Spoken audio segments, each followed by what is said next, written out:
Hello. So in this video, first I want to address this is not going to be my normal Monday video.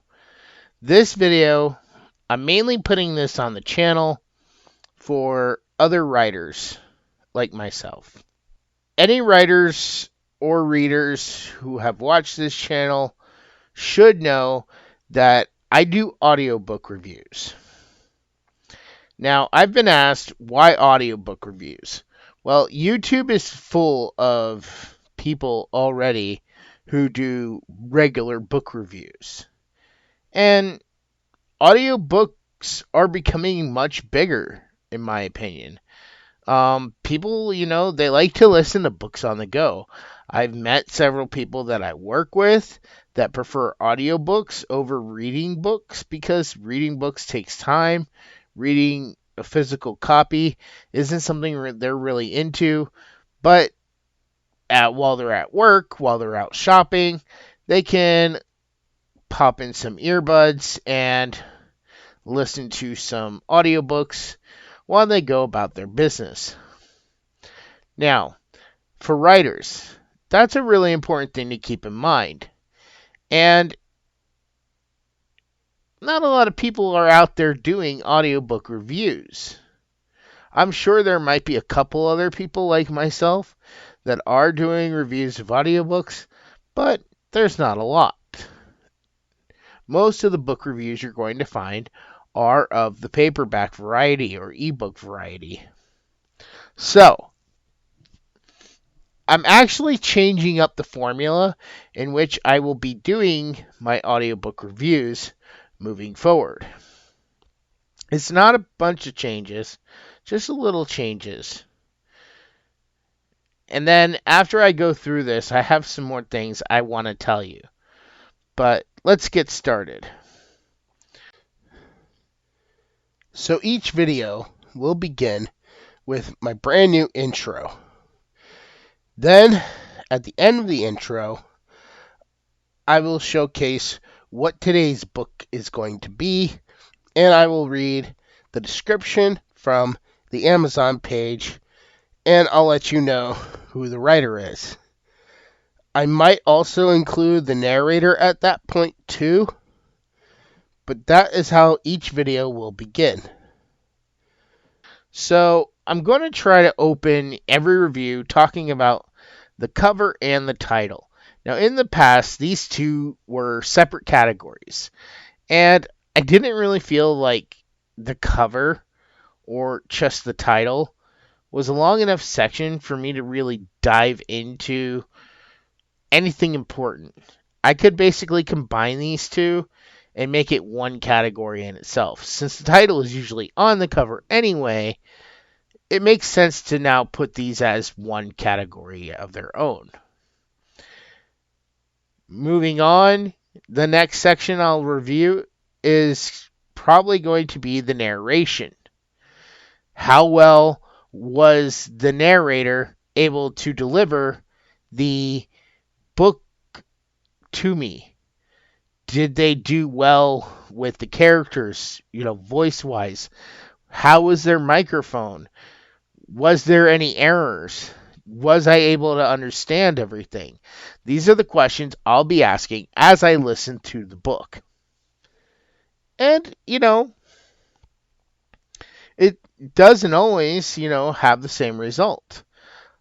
I've listened to many audiobook samples on ACX that I talked about in a previous video that, if you click the little banner at top, you can go check that out if you're interested in becoming an audiobook narrator, because, these are the things, authors should look for.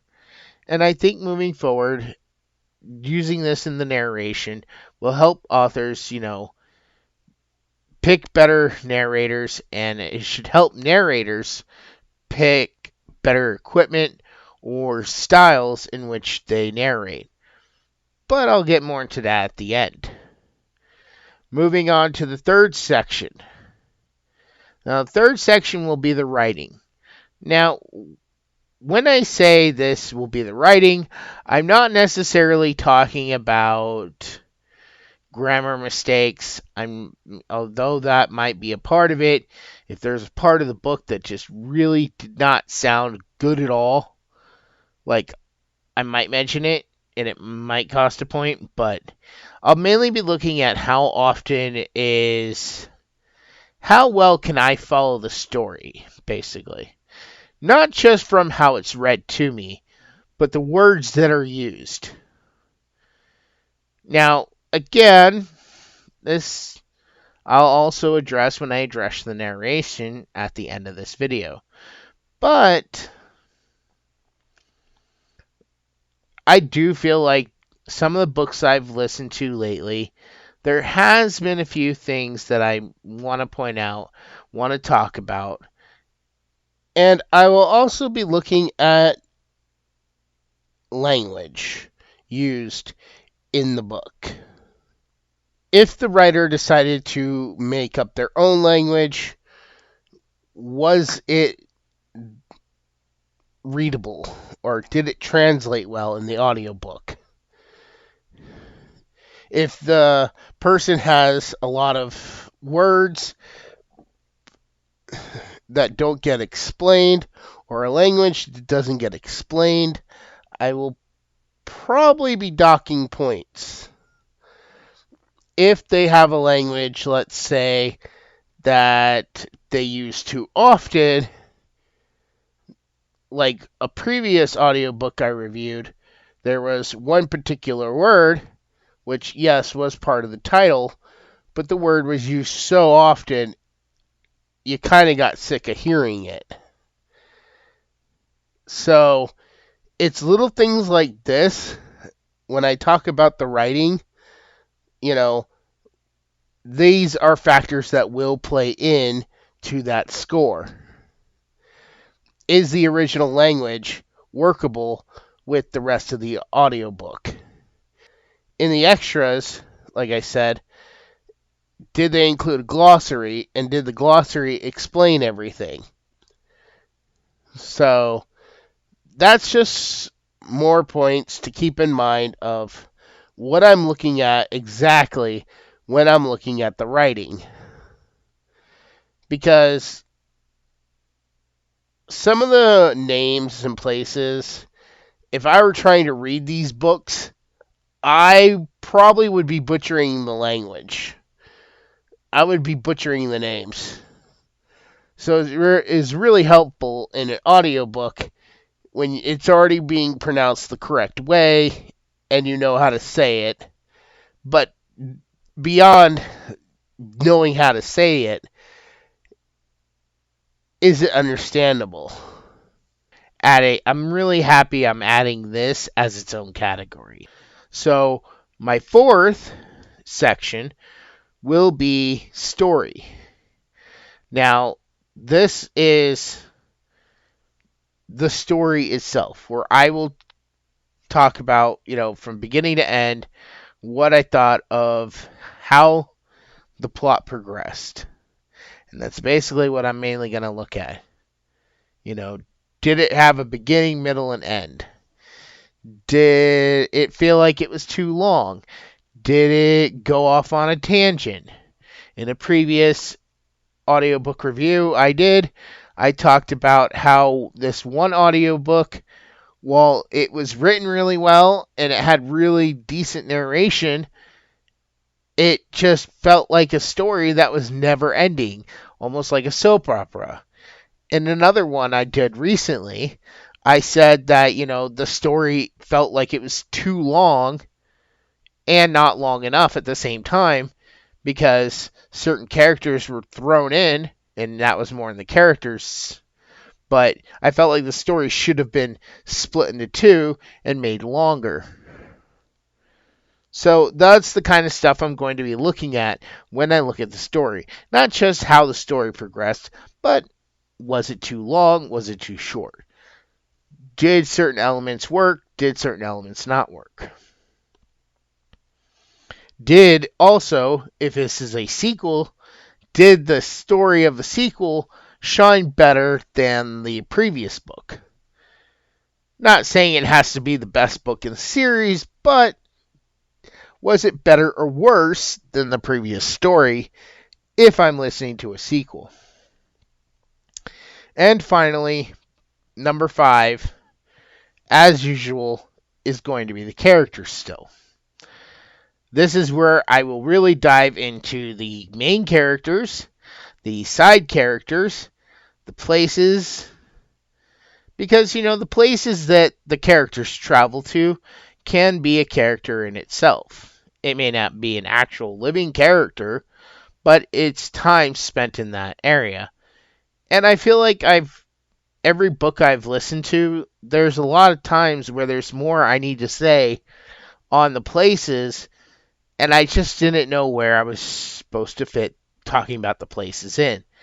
And I think I usually ended up falling into putting it in characters anyway. So, main characters, side characters, and places will all be addressed when I talk about the characters section. Then I will have a 6th bonus section, which will tip any scales of if I'm not sure about something. If I'm not quite sure about a direction or something that from a previous section, and I'm like teetering between two different numbers, this section of extras, this is going to be the area that's going to help tip the scales one way or the other. Now, what are extras? That could be websites, social links, bonus story, is there extra content out there?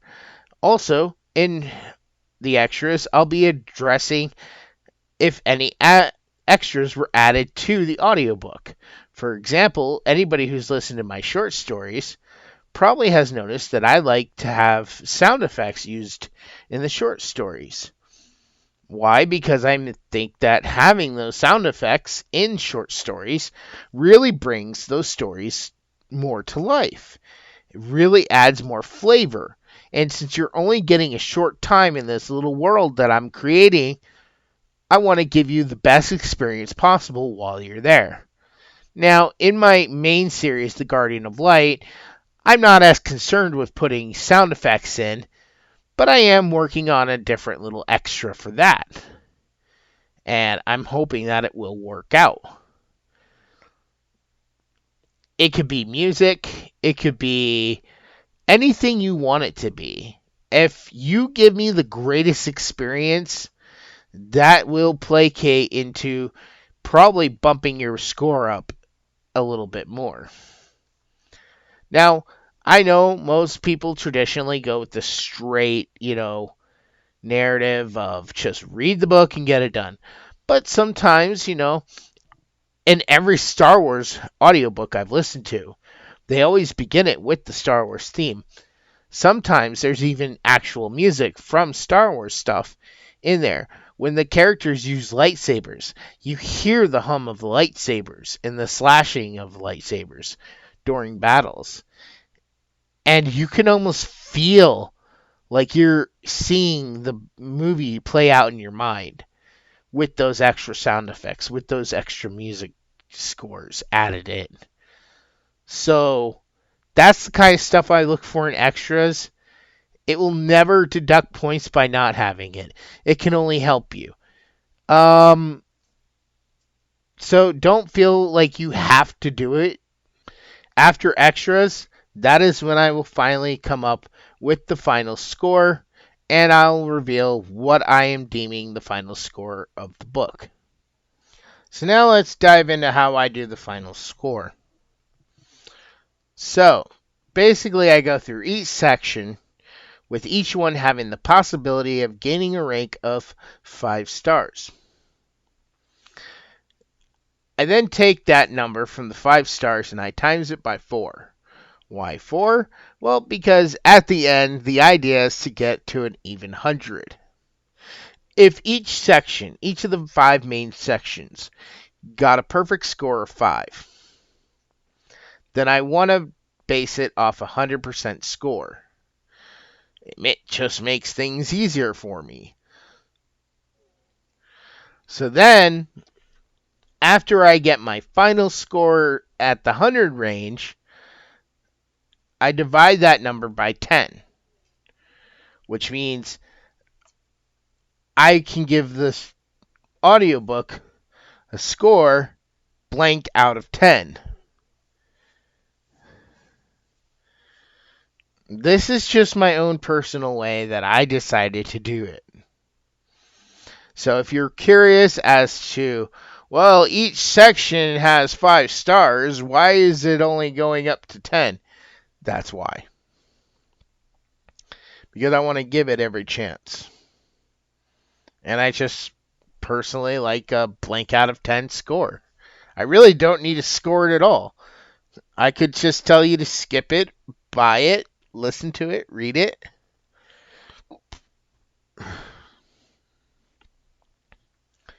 But I feel this way it cements where I would place this. And it helps with that, general idea. But that's how I decided to rank it on my own personal scale. If I was going to give it a number, that's what I'd give it. And that I can divide by 2 if I go online and it says 1 to 5 stars. If I gave it an 8, that would be a 4 on Amazon. If I gave it a perfect 10, then it's clearly going to be a 5-star review. So, it's all up to you how you want to interpret it, but that's basically how I rank, or I should say, how I score my reviews. Now, the stuff I said I would address later. So, narration, writing, story, and characters, all of it. The cover, the title, everything. All of this is my personal opinion. And I shouldn't have to say it, but I probably will. Because I usually try to say it because I don't want people to think, oh, well, he didn't like it, so I'm going to hate it.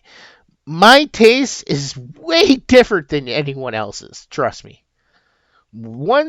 Things I like are usually not the same things everyone else likes. For example, if you've watched more videos on this channel, you'll come to realize I actually like the sequel trilogy of Star Wars. Of course, I've always liked the prequel trilogy. I've always liked everything that came out for Star Wars. It didn't matter. Do I have issues with everything in Star Wars? Yeah, I do.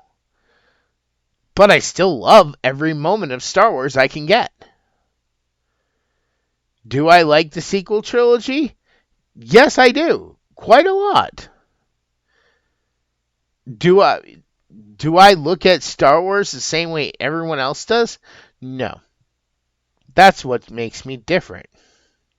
The world is full of different people, and different people are going to have different opinions. This is just my personal opinion and my personal review of any book that I listen to. Doesn't mean you'll have the same one. Maybe you will. Maybe this will help you. Maybe you'll agree. Maybe you'll disagree.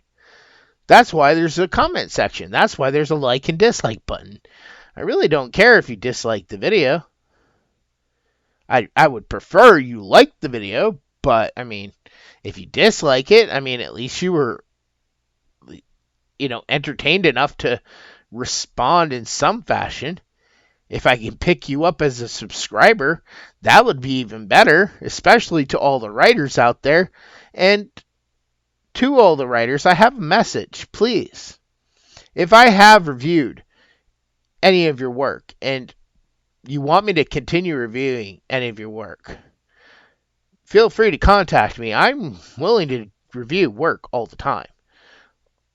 Audiobooks only, of course, because as a writer myself, I really don't have time to sit down and read a book. There's books I already have on my shelf that I would love the chance to sit down and read, but don't have the time. I do have the time while I'm at my other job to listen to books while I'm driving around town. So, if you do want me to review more of your materials, or you are a first-time writer finding this channel, please feel free to email me. My business email will be in the description below. And also, too, please share this with any of your friends that are writers that want their work. I mean, I'm doing this, for anyone. I'm not really big into certain genres, but I might check it out. And usually, if it's a genre I really hate, I would probably start off by saying, look, this is not a genre I'm particularly interested in, but here are my thoughts on this story. I like action, I like sci-fi, I like horror, I like mysteries. If you could find me something with all of those, that'd be amazing. I'm not really huge into romance, although, okay, I gotta make a correction there. I'm not huge into the individual romance dramas, but I do like a story with a good romance subplot. I don't want it to be the main plot, but I do normally look for it as a subplot within a story. And what I mean by that is, take Dune, for example. One character falls in love with another character. I don't want to say who, in case somebody in the world hasn't read Dune or seen the movies. But two characters end up falling in love, and that's a subplot to the main plot, because them falling in love is not the main plot to Dune. The main plot is to get rid of the enemies on the planet that are coming after these people. So, that is how I review audiobooks. Like I said, if you're a writer and you want me to review an audiobook and I have sent you this way to this video, please check the description section below and be sure to send me an email with any promo code for your audiobook, and I will reply back with everything else I will need. If you have any special requests, make sure to, open the dialogue with me through email. I look forward to it, and readers who are watching this to see how I do my reviews, I will give you a fair and honest review every single time. But they are just my opinions, not anyone else's. I'm not forcing my opinions on people. I'm not saying you have to like what I like. I'm not saying you have to hate what I hate, or hate what I like, or whatever. Form your own opinions from what I talk about. But that's just it. It's my own opinion, and you're allowed to have a difference of an opinion. So I want to thank you all for watching this little video about how I'm going to be doing my audiobook reviews in the future, and hopefully more authors will reach out to me. And to anybody, readers or writers, who are visiting this channel, please check out my book series, The Guardian of Light, on Amazon right now. If you are seeing this close to the date, which should be near the end of November, my book series is Christmas-based, so it's the perfect read for any Christmas time. But most importantly, if you could at least, at the very minimum, please like, comment, subscribe. Make sure to click that notification bell so you're notified the second a new video goes up. Every time I hit 10 subscribers, I give away a free digital code to a movie. I want to thank you all for watching, and I will talk to you all next time.